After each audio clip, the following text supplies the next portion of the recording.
I've seen firsthand the deep hurt and devastation that fatherlessness brings in a child's life. Our prisons are full of men and women who have lived recklessly after being abandoned by their fathers, wounded by the men who should have loved them the most.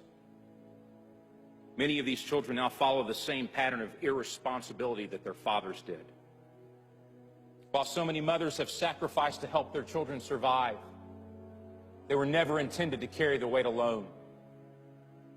We thank God for them. But research is proving that a child also desperately needs a daddy. There's no way around this fact. Some men will hear this and mock it or ignore it. But I tell you that as a father, you are accountable to God for the position of influence He has given you. You can't fall asleep at the wheel, only to wake up one day and realize that your job or your hobbies have no eternal value, but the souls of your children do.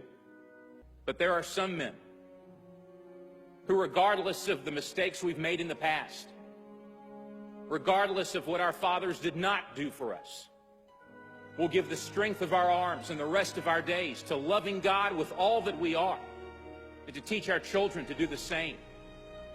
You don't have to ask who will guide my family, because by God's grace, I will. You don't have to ask who will teach my son to follow Christ, because I will. Who will accept the responsibility of providing and protecting my family? I will. Who will ask God to break the chain of destructive patterns in my family's history? I will. Who will pray for and bless my children to boldly pursue whatever God calls them to do? I am their father. I will. I accept this responsibility, and it is my privilege to embrace it. I want the favor of God and His blessing on my home.